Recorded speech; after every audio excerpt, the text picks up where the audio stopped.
그럼 문화외교는 어떤 특징을 가지고 있을까요?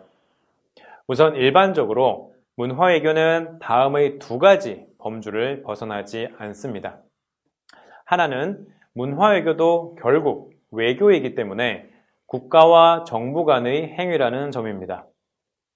예를 들어서 정부 간 각종 문화교류, 문화협정의 협상, 문화조약의 체결, 문화 업무의 담판, 각종 국제문화회의의 소집과 참가, 그리고 국제문화조직 참가, 문화인들의 상호 방문 보장, 문화성과를 조직하여 대외 전시를 하는 등의 활동이 있습니다.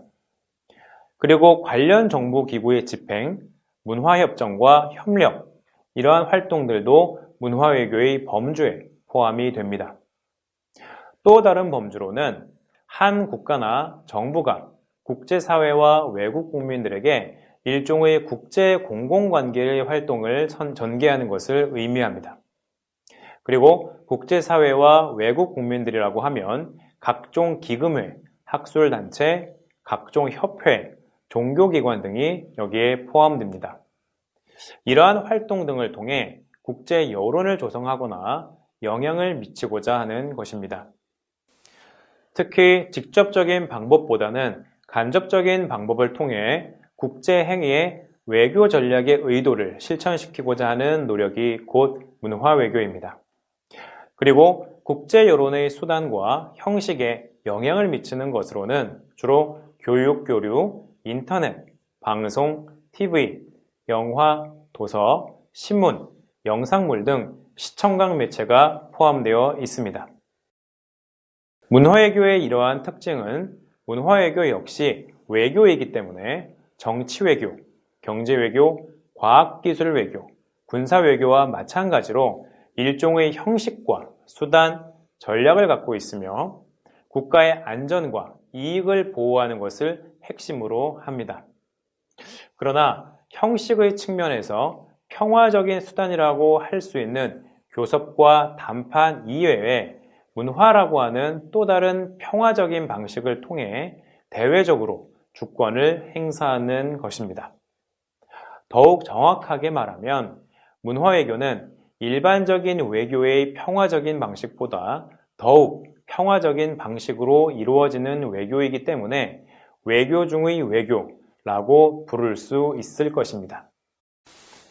그렇다면 문화외교와 전통외교에는 어떤 차이점이 있을까요?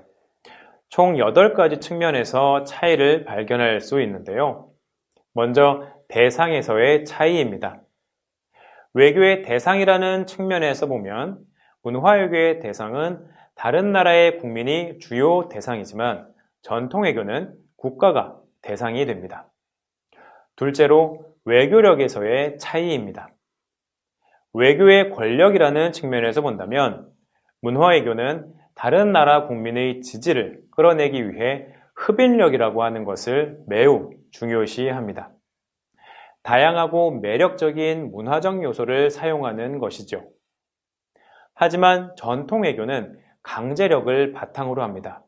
여기에는 군사력이나 경제력 등이 포함이 되겠죠. 자, 세 번째는 전략적인 측면입니다. 전략적인 측면에서 문화외교는 상대 국민들에게 좋은 이미지를 심는 일이기 때문에 상호 이익을 얻고자 노력합니다. 반면 전통외교는 권력의 운영과 현실 정치에 중점을 둔다는 점에서 문화외교와 차이가 있습니다. 자, 네 번째는 목표에서의 차이입니다. 먼저 문화외교의 목표는 자국에 대해 좋은 이미지를 조성함으로써 국가의 외교적 목표를 달성하는 데 있습니다. 하지만 전통외교를 보게 되면 자국의 관념을 상대 국가에게 억지로 강요함으로써 국가의 외교적 목표를 달성하고자 한다는 점에서 문화외교와 차이점을 발견할 수 있습니다. 자, 다섯 번째는 이 외교에 전달하는 방식에서의 차이입니다. 먼저 문화외교는 상호관계를 중요시하기 때문에 쌍방향적인 성격을 가지고 있습니다. 하지만 이에 반해서 전통외교는 선전이라는 방식에 의존하는 경우가 강하기 때문에 상대방을 억지로 이해시키고자 하는 단방향적인 성격을 강하게 보입니다. 이런 부분에서 문화 외교와 차이점을 보이는 것이죠. 자, 여섯째는 정보를 공급하는 태도에서의 차이입니다.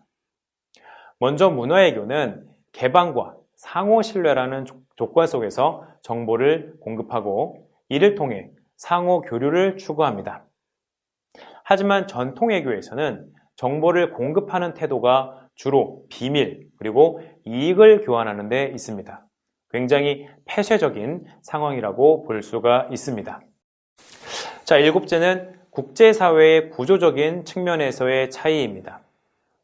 구조적인 측면에서 보면 문화 외교는 개방적이기 때문에 다자적인 주장을 하게 됩니다.